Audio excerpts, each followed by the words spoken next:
Nous sommes en guerre. On a mis le débat sur la table dans le corps de Christ. Le retour sur Facebook, c'est incroyable. Donc, les frères agissent comme l'article du frère Apollinaire Forcados que j'ai publié aujourd'hui. Même ces églises-là, le débat la loi est sur la table. Et on va mettre pression. C'est une grande guerre entamée, hein, la louange. Et comme tu avais enseigné dans un enseignement, il faut vraiment accepter de mourir pour pouvoir abandonner, toute cette musique, parce que c'est des choses, c'est comme les enfants d'Israël, ils sont sortis d'Égypte, il y avait une marmaille qui avait accompagné les enfants d'Israël. Donc, ce sont ces choses qui sont restées cachées durant tout le long, qui fait que plus tard, ils ont fait leur propre veau d'or. Donc, il n'y avait pas une transformation réelle dans la vie chrétienne, quoi. Et ce sont ces choses-là qu'on traîne. Il y a d'autres qui sont nés dans ça. Les jeunes qui ont 30 ans, 40 ans, ils sont nés dans les milieux évangéliques, ils sont nés dans les églises, ils ont connu les chorales. Donc, quand tu es baigné dans quelque chose, tu as l'impression que c'est ça la vérité. Mais on ne veut pas interroger les Écritures, on ne veut pas se confier rien qu'aux Écritures. Parce que c'est difficile d'abandonner ça.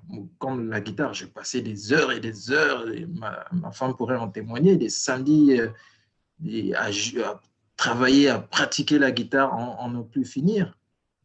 Les grands joueurs de rock, je reprenais toutes les lignes de guitare, mais quand Dieu m'a saisi par la parole, en fait, c'est vraiment un cœur pauvre en esprit, c'est-à-dire la simplicité, reconnaître ses limites, Ouais. et se dépouiller de tout pour juste dire, Seigneur, je veux mettre en pratique la parole de Dieu. Ouais. Quoi qu'il soit, tout, parce qu'il y a des gens qui se basent en disant, oh, tu n'étais pas le seul, tu n'étais pas celui qui peut apporter le changement. Voilà, ça fait 1000 ans qu'on fait ça. Ça fait 2000 ans qu'on fait ça. Mais en Néhémie, on voit qu'il y a un commandement que les enfants d'Israël ont mis en pratique. Ce commandement n'avait pas été, c'était la fête des tabernacles, Ouais. ça n'avait pas été fêté, ça faisait 1000 ans. Mais eux, ils ont découvert ce commandement dans la parole de Dieu. Ils se sont dit, tiens, il y a un commandement qu'on n'a pas mis en pratique, ça fait 1000 ans, on va la mettre en pratique. Et donc, on n'interroge pas la parole de Dieu, on regarde autour de soi. Bon, tout le monde fait ça, c'est bon, donc c'est bon et on peut continuer avec, quoi. Ouais. Donc, on est rentré dans une période où il faut vraiment retourner à la parole de Dieu, mettre la parole de Dieu en pratique, même si on est peu.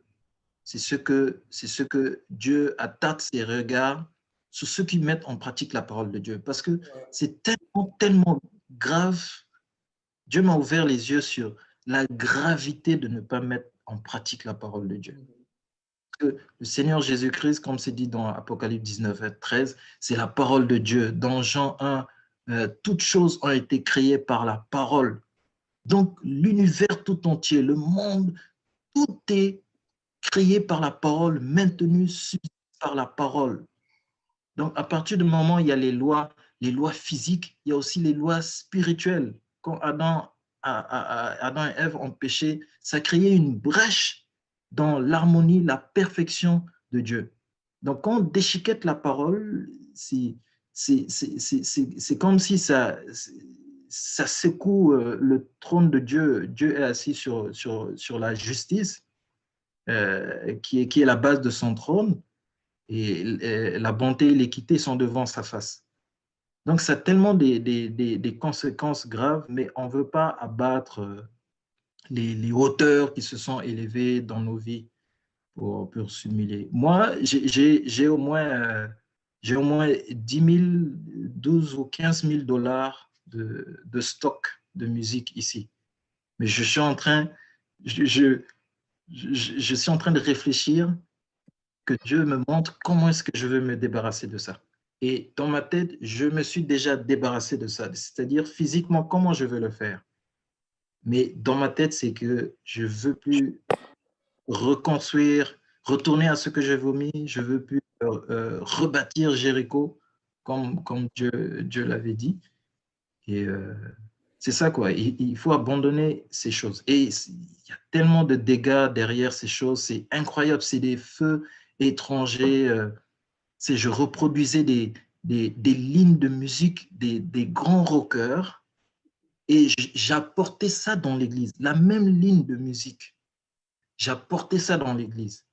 Et entre les amis, on se connaissait, les guitaristes, on écoutait les mêmes choses, on étudiait les mêmes lignes des rockers. Et quand on venait chanter dans le groupe de louanges, on disait, joue un peu la ligne de tel rocker du monde sataniste là et tout.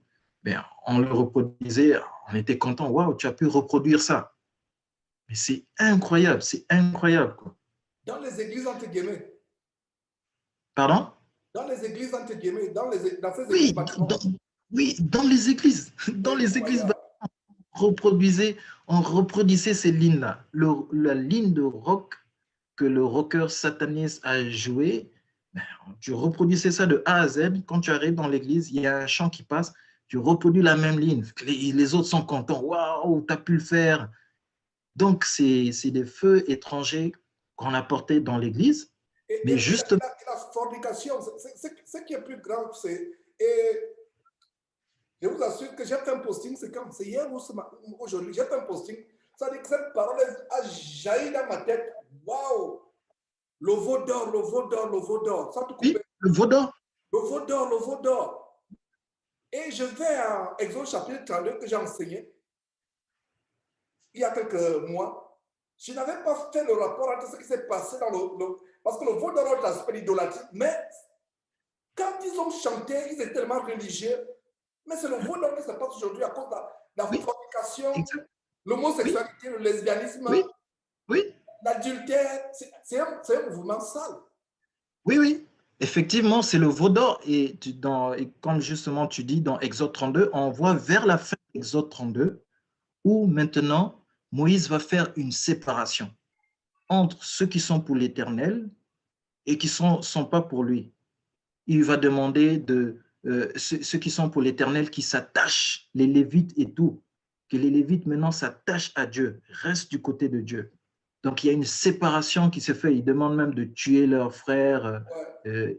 Il y a une séparation qui se fait. Et on est rendu dans ce temps, pendant que les gens sont en train de le vaudor, et il y a maintenant une séparation qui va se faire, que chacun maintenant choisisse sa voie, soit être pour Dieu, être du côté de Dieu, ou ne pas être avec Dieu. On ne peut pas faire de mélange, on ne peut pas faire du partage. Si tu n'es pas entièrement avec Dieu, si tu n'aimes pas Dieu de tout ton cœur, de toute ton âme, de toute ta force, tu n'es pas avec Dieu parce que Dieu n'accepte pas le partage. Une question qui est pendant Jacobet, qui dit ceci: la danse est-elle dangereuse et à éviter que la musique chrétienne? La danse. Oui, Fred, tu peux répondre, je te laisse le soin de répondre. OK. Déjà, commençons par la dernière partie de la question. Musique chrétienne. Il n'y a pas une telle chose que la musique chrétienne. C'est déjà des expressions que nous devons éloigner et enlever de notre vocabulaire. Musique chrétienne, il n'y a pas une telle chose. Maintenant, la danse. Danser. Est-ce qu'un chrétien peut danser?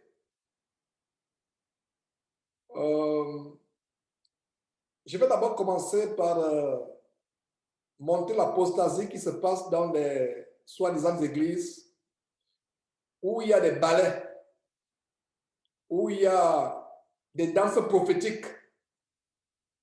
J'avais dénoncé un faux pasteur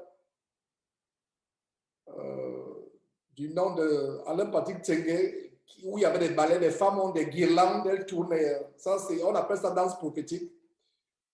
Et quand on a fait des recherches pour préparer cette émission, c'était des danses d'invocation aux divinités romaines. C'est des danses d'invocation, ça n'a rien à voir. Donc, il parle des danses prophétiques. Je me demande comment une danse peut être associée à la prophétie quand on parle de danse prophétique. Donc, bien-aimé Jocobette, l'enseignement de ce soir nous montrait comment nous séparer. C'est-à-dire qu'il y a une séparation à faire. La musique, les danses dans les assemblées, c'est du spectacle. Et comme ce posthume dont je parlais tantôt, quand on parle de concert, il y a le divertissement derrière. C'est le spectacle, c'est pour divertir. À supposer que, par exemple, une sœur était stérile. Elle ne pensait pas avoir d'enfant. Elle a fait des examens et le médecin lui a dit, tu auras des résultats, je vais t'appeler dans 1 semaine ou 2 semaines, tu auras des résultats. Elle ne savait pas qu'elle devait avoir d'enfant. Et le médecin, là, au téléphone, il lui annonce la nouvelle. Tu as fait les tests de grossesse la dernière fois à la clinique. Je t'annonce que pour la première fois de ta vie, à un âge avancé, pour la première fois, tu as un enfant.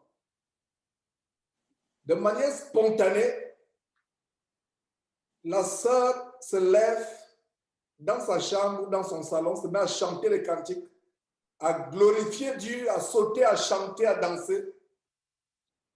Est-ce une mauvaise chose ou une bonne chose? Ce n'est pas une mauvaise chose. De manière spontanée, elle est contente, elle est dans la joie, elle glorifie Dieu. Elle claque les mains, pousse des cris de joie, elle commence à sauter en dansant. Est-ce que c'est une mauvaise chose? Ce n'est pas une mauvaise chose. C'est ça la danse pour louer Dieu, pour glorifier Dieu, pour manifester la joie. Et il y a une chose que je vais dire. Ce que Jésus nous a apporté est au-dessus de la pratique dans l'Ancien Testament. Frères et sœurs, Jésus est notre plus grand modèle, plus grand exemple à suivre. Est-ce que on a vu Jésus lors des réunions avec ses disciples? Parce que c'est comme ça que l'Église a commencé. On voit Jésus s'asseoir, il enseigne, il chante ensemble les cantiques, il chantait les cantiques. Il y a un aspect dans la vie de Jésus-Christ que les évangiles ne donnent pas. L'aspect de la réjouissance, l'aspect de rire aux éclats ou dire même rire. Je ne sais pas si quelqu'un a un verset où il a dit que Jésus riait. L'aspect de la détente, du divertissement. Il y a un moment l'aspect des blagues, des plaisanteries. Je donne un témoin, je ne sais pas si c'est avec la réunion avec les frères du Canada, les frères et sœurs du Canada, où il y a plus de 10 ans, nous avons failli être emportés par un faux pasteur coréen, justement qui parlait des danses prophétiques et qui avait écrit des livres d'ailleurs que j'ai commandés pour dire que mes frères et sœurs, nous sortons de très loin.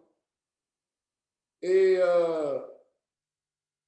dans un des extraits de ce livre, si je me rappelle très bien, c'est des expériences de comment il rencontrait Jésus tous les soirs. Jésus venait le prendre pour l'accompagner, je ne sais pas où. Quelle abomination quand on regarde en arrière. C'est pour ça que la parole de Dieu est au centre de tout. Donc, qu'est-ce qu'on remarque? Il y a un témoignage qu'il donne. Jésus qui se moque, qui apparaît dans leur église et qui se moque d'une fille qui avait des taches de rousseur. Ça m'a scandalisé. Moi, je n'ai pas lu dans la parole de Dieu Jésus blaguant, se moquant de quelqu'un qui a des taches de rousseur. Et la meilleure, c'est quoi? Lui-même, il s'est dénoncé lui-même. Lui-même nous a aidé à partir quand, dans un autre témoignage, il parle comment Jésus a commencé à danser la techno. Ah, j'ai dit non. Et nous avons cherché Dieu en tâtonnant, mes frères. Ça, c'était plusieurs années avant que je réalise que nous devons nous attacher à la Bible et rien qu'à la Bible. On voit David, et c'est d'ailleurs le passage que Victor a cité, en Samuel chapitre 2, verset 6. Vous voyez Daniel qui rentre, pas Daniel, plutôt, excusez-moi, le roi David qui rentre, qui retourne à sa maison, il est dans la joie. Il se découvre, il se met à danser. Sa femme, qui était la fille de Saül, c'est d'ailleurs a trouvé ça ridicule. Et elle est morte. Sa malédiction, c'est qu'elle est morte sans enfanter. Elle n'a pas eu d'enfant jusqu'à sa mort. En 2 Samuel chapitre 6. Alors, ça, je reviens sur la danse. De manière spontanée dans la joie, parce que la danse, c'est vraiment l'expression de ta reconnaissance de manière spontanée. Tu peux te mettre à danser, à chanter. Mais un chrétien qui danse, par exemple, tu vas à un mariage, tu te mets à danser. Non, ça veut dire que je doute que tu sois un chrétien. Tu danses à quel rythme? Tu danses au rythme du zouk, du dombolo, au rythme de, je ne sais pas, du disco, je ne sais pas quoi, du rock and roll, tu te mets à danser. Et l'une des choses qui m'ont choqué, j'étais le pasteur assistant dans une église du ministère de la Voix. Et quand la réunion finit, je vois mon chef. À l'époque, on avait des chefs. Aujourd'hui, mon seul chef, c'est Jésus-Christ. À l'époque, mon chef, le pasteur, donc j'étais l'assistant. À un moment, il bondit sur la table, il met la musique, il saute sur la table, il se met à danser. À la fin, on venait de, soi-disant, prier. Il bondit sur la table. Même étant dans les ténèbres, j'ai trouvé ça choquant. Je l'ai confronté et il me dit, vous, Africains, ça c'est votre culture. Nous, on a notre culture à nous. Bon. Vous savez, comme j'ai toujours dit, pour qu'une querelle s'arrête, pour qu'il y ait querelle, il faut deux personnes. Donc, quand une personne se retire, il n'y a plus d'eau. Je me suis dit, donc, la danse, à un mariage où on danse, on se met à danser. Déjà, la musique, si on peut parler de musique, d'abord, musique chrétienne, ça n'existe pas. Maintenant, si on peut parler de cantiques, non pas de chansons, parlons de cantiques, des hymnes, c'est pour Dieu. La musique, c'est pour Dieu. Donc la musique du monde, là, c'est satanique. Tout ce qui est musique du monde, tout sorte de rythme, c'est satanique. Parce que la louange est pour Dieu. Chanter de manière musicale, comme avec la harpe dans l'Ancien Testament, c'est pour Dieu. Ce n'est pas pour autre chose. Et quelque chose qui n'est pas chanté pour Dieu est chanté pour qui? Pour le diable. Dans le domaine spirituel, il n'y a pas de vide. Je reprends, quelque chose qui n'est pas chanté pour Dieu, quelque chose qui n'est pas dansé pour Dieu, est dansé ou chanté pour Satan. Il n'y a pas de milieu. Il n'y a vraiment pas de milieu. C'est-à-dire que si quelqu'un compose, il n'a égard de Dieu, il ne connaît pas Dieu, il est athée. Dieu n'est pas dedans, c'est le diable, ça loue. Il y a la plupart des musiques. Donc, dans ce monde, je vais dire même 100% des musiques dans ce monde glorifient Satan. Satan savait que, étant au ciel, il était le chef d'orchestre pour la louange à donner à Dieu. Étant jeté sur terre, au ciel, qui avait toute la louange? Dieu. Il est jeté sur terre, qui a toute la louange, toutes les musiques? Satan. J'espère que vous comprenez. C'est tellement choquant cette vérité. C'est une vérité, mais elle est choquante, mais c'est ça. Au ciel, regardez, les anges louent Dieu éternellement. Les anges louent Dieu. Toute la louange au ciel. Au ciel, toute la louange est pour qui? Est pour Dieu. Nous prions souvent la prière que le Seigneur nous a montrée. Pas comme une récitation, mais de temps en temps, nous pouvons prier dans tes prières. Seigneur, je t'en supplie, que ta volonté soit faite sur la terre comme au ciel. Quelle est la volonté de Dieu au ciel? Toute louange. La louange n'est pas à un ange, au vieillard, au chérubin. Non, toute la louange est adressée à Dieu et à son Fils, bien entendu. Quand nous, chrétiens, disons que ta volonté soit faite sur la terre comme c'est au ciel, ça veut dire quoi? Nous, chrétiens, toute louange doit être pour Dieu, mais le monde qui appartient à Satan, toutes les musiques sont adressées à Satan. C'est pour ça que le combat pour la musique, comme il disait en début, quand je parlais avec Wilfried en début, je vous assure que vous vous attaquez à la musique. C'est une guerre, c'est la guerre la plus grande que vous avez lancée. Et c'est une guerre dans laquelle nous engageons avec foi. Parce que c'est une guerre terrible. Donc, on vous a mis dans un mariage, vous mettez à danser, les gens dansent. Ah non. Tu ne danses pas. Si tu vas peut-être quelqu'un t'invite, la Bible dit recevez avec ceux qui se réjouissent. Bon, les gens de ta famille, si on t'invite, si tu veux y aller, tu peux aller, mais se mettre maintenant à danser comme les autres, tu danses quoi? Les musiques du monde. Mais je sais que ta question, c'était par rapport à nous chrétiens. Nous chrétiens aujourd'hui, il peut arriver que spontanément tu danses. Maintenant, si tu es dans une assemblée, ceux qui sont encore dans ces assemblées, ces églises bâtiments, on dit, nous aurons un programme de ballet. Nous aurons les danses pour Christ, danse prophétique, ballet prophétique, organisé, on fait des répétitions. Tout le monde lance le pied à gauche, tout le monde lance le pas à droite, tout le monde met la tête à gauche, tout le monde met la tête à droite. Vous commencez à faire les ballets, vous tournez avec les guirlandes. Dieu n'est pas dedans. Ça, c'est le divertissement sur le spectacle. Mais de manière spontanée, il peut arriver que tu pousses des cris de joie, tu danses, de manière spontanée, il peut arriver. Et généralement, ça doit se faire dans ta chambre, dans ta maison, ou avec vraiment des frais. Imaginez qu'on annonce une bonne nouvelle, tu entonnes un cantique, tu te mets de manière spontanée. Mais ce n'est pas quelque chose qu'on va faire qu'on aura un programme de danse, il y aura des répétitions, il y aura des... Non, Dieu n'est pas dedans. Même les répétitions de chansons, on ne répète pas. Il peut arriver, par exemple, qu'il y a un cantique que tu veux que tout le monde chante. Imagine que le cantique Achille voulait de chanter, nous ne le savons pas le chanter, nous apprenons les paroles, ça c'est autre chose. Mais faites des répétitions. Quand il y a répétition, ça veut dire qu'il y a un spectacle. Je ne sais pas si c'est clair. Très bonne question par rapport aux danses. Et même dans l'Ancien Testament, il n'y avait pas une pratique de danse où, regardez, Marie, à Exode chapitre 15, après la délivrance, c'est de manière spontanée qu'elle prend le tambourin. C'est de manière spontanée. Ce n'est pas qu'on s'est préparé que quand il traversait la mer Rouge, pendant qu'il traversait à sec, il y avait des répétitions. Marie a commencé à répéter, à faire des répétitions de tambourin. Non, c'est de manière spontanée.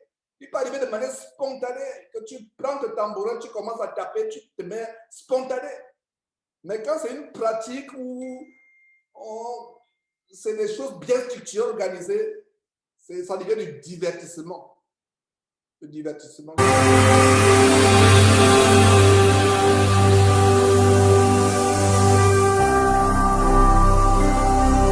Jésus-Christ TV, vous connaîtrez la vérité et la vérité vous affranchira.